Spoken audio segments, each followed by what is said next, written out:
boa noite. Hoje é dia 24 de junho de 2020 e nós temos a oportunidade de conversarmos e meditarmos a respeito da Palavra de Deus. Nas últimas semanas, por ocasião das nossas devocionais nas quartas-feiras, nós conversamos a respeito do tema emoções redimidas e pensamentos transformados. Hoje nós vamos dar continuidade a essa temática, vamos dar prosseguimento a esse assunto tão relevante e oportuno para nós todos. O que somos e o que fazemos passa sempre por algum tipo de avaliação. Quer gostemos disso, quer não. Quer você goste de ser observado e avaliado, quer você não goste de ser observado e avaliado, o fato é que você é sim observado e avaliado continuamente. Você é avaliado e você avalia constantemente as outras pessoas. Somos avaliados o tempo todo, também avaliamos continuamente. A verdade é que os sentimentos de culpa e de acusação têm um grande poder de desequilibrar e de desestabilizar uma pessoa. Não adianta sair por aí afirmando que você não se importa com a opinião alheia. Não adianta você sair por aí dizendo que você não suporta mais ser cobrado porque o somos e o seremos. É por isso que é importante considerarmos o que a Bíblia tem a nos ensinar a respeito de como devemos reagir à cobrança e à opinião alheia. Diante da cobrança, diante do julgamento, diante da condenação de outras pessoas, o fato é que buscamos modos compensatórios para aliviarmos o sentimento de culpa. Buscamos de forma genérica, tá bom? Não é uma acusação, por favor, me entenda bem. O primeiro modo compensatório para aliviar o sentimento de culpa é o cinismo. Aquela pessoa cínica é aquela pessoa de difícil convivência, não é verdade? Uma vez que nos vemos sempre como estando aquém daquilo que esperam de nós, aprendemos a nos defender das acusações cultivando certo desprezo pela opinião alheia. Essa atitude de desprezar a opinião alheia acaba por nos afastar de outras pessoas, acaba por alimentar a nossa desconfiança e acaba aumentando aquele abismo emocional e afetivo. Ao mesmo tempo que o indivíduo cínico dá pouco valor para a opinião de outras pessoas, essa pessoa superestima, supervaloriza a sua própria opinião. A respeito do cinismo, eu gostaria de dividir com você algo que li e que saiu da pena de Eça de Queiroz, destacado escritor português. Ele escreveu um livro chamado Primo Basílio e a leitura desse livro foi de grande serventia para mim. Eça de Queiroz descreve um personagem que aparece na obra chamado Julião Zuzarte. Julião acabou se tornando um indivíduo muito cínico. Julião era um homem muito estudioso, muito dedicado. Porém, ele ainda não havia obtido o reconhecimento e a riqueza que ele achava que merecia.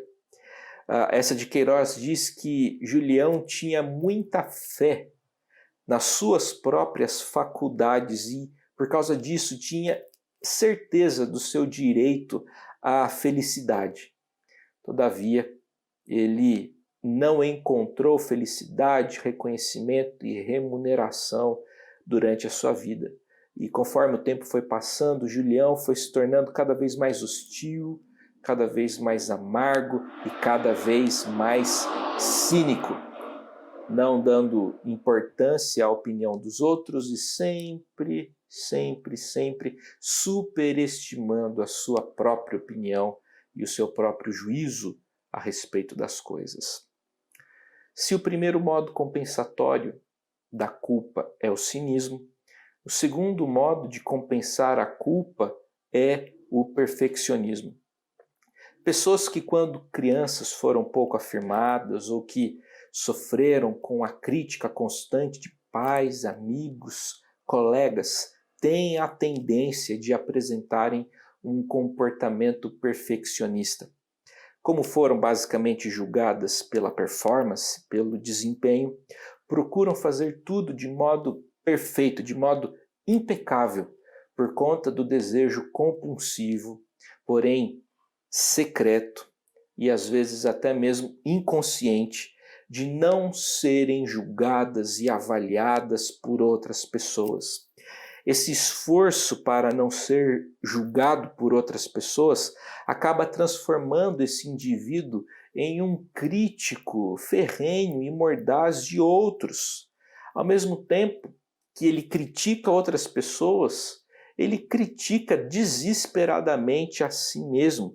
Ele se transforma no seu maior acusador. Pessoas assim, perfeccionistas, realizam feitos impressionantes que deixam outras pessoas boquiabertas, porém, não raras vezes, pessoas perfeccionistas se tornam pessoas alienadas. Têm à volta de si uma série de admiradores, mas não de gente chegada, gente próxima. Pessoas perfeccionistas vivem rodeadas de admiradores, mas não de pessoas com quem esse indivíduo possa abrir o coração.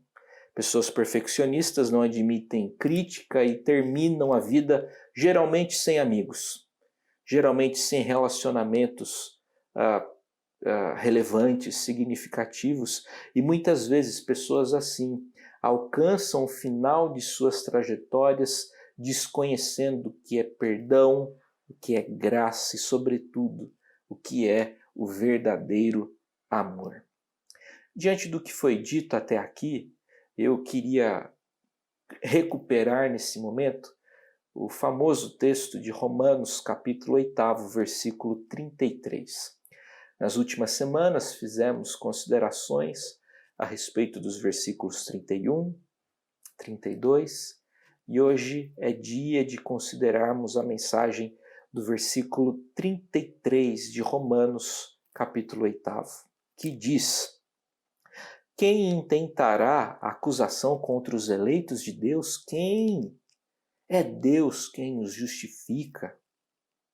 Que declaração poderosa, que declaração impressionante é essa de Paulo apóstolo em Romanos capítulo 8, verso 33. Paulo, autor dessa frase, sob a influência e a capacitação do Espírito Santo de Deus, Paulo foi vítima de várias acusações, tanto fora como dentro da igreja. Fora da igreja, entre os judeus, Paulo era tido como um louco, como um lunático e também como um traidor, um vira-casaca. Dentro da igreja, Paulo era tido como fingido e era tido também como assassino. Como Paulo conseguiu suportar a rejeição de tantas pessoas e até mesmo de líderes religiosos? Como Paulo perseverou, persistiu diante de tantas condenações e diante de tantas críticas que vinham de todos os lados? Nas igrejas cristãs, não é errado imaginarmos que havia muita desconfiança em relação a Paulo. Aliás, isso não é fruto de imaginação. Certamente foi isso que aconteceu. Havia muita desconfiança em relação a Paulo, em virtude da sua vida anterior ao cristianismo, em virtude da sua vida pregressa. Imagine só como era o encontro de Paulo com alguma viúva cristã ou com pessoas que ficaram órfãs quando pequenas, porque Paulo autorizou ou foi o autor do assassinato dessas pessoas, desses familiares. Paulo, antes de sua conversão ao cristianismo, era perseguidor da igreja e consentiu em muitas mortes, é o que Lucas afirma em Atos dos Apóstolos. Mais uma vez, o problema não está em querer impedir que nos julguem e que nos condenem. Isso sempre vai acontecer.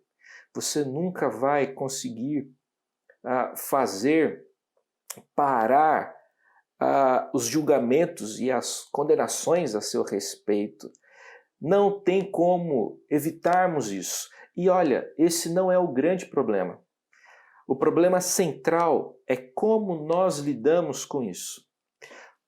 Paulo teve a sua mente transformada por Cristo e ele desenvolveu, com a graça de Deus, uma estrutura mental capaz de reordenar os seus sentimentos e reordenar as suas emoções. Em vez de entregar-se aos julgamentos e condenações, sentindo-se desanimado, sentindo-se cobrado, em vez de tornar-se cínico, desprezando as opiniões de outras pessoas, em vez de procurar ser perfeccionista, isolando-se numa busca desesperada por aprovação, em vez de partir para o ataque antes de sofrer qualquer agressão, em vez de tudo isso, Paulo preferiu voltar-se para a cruz. Paulo volta-se para o tema da cruz. O juízo dos outros é importante, sim, mas não é o veredito final. A opinião que mais importa na vida é a opinião de Deus sobre a gente. E sabe o que Deus pensa de mim e de você? A opinião de Deus, o Criador, o Redentor, o sustentador de todas as coisas sobre mim e sobre você, é que nós somos filhos amados. Tão amados que Deus deu o seu próprio Filho unigênito para a salvação de todo aquele que crê. A minha oração é para que o Senhor abençoe profundamente a sua vida.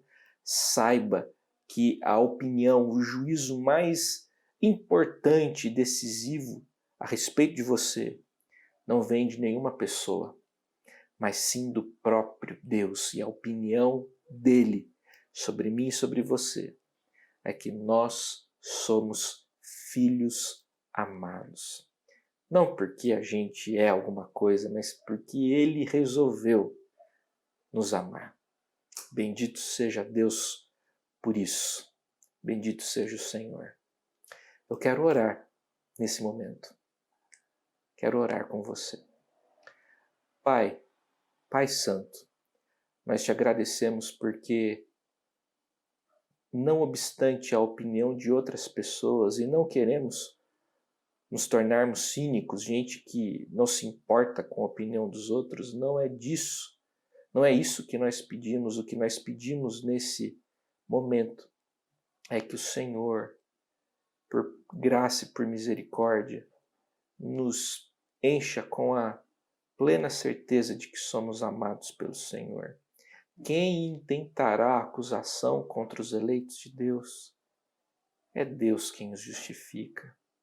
Obrigado, Deus, pela obra de teu Filho na cruz, que nos salva e nos justifica. Nos dê graça, nos fortaleça, aumenta a nossa fé em Ti. É a nossa oração nesse momento, em nome de Jesus. Amém.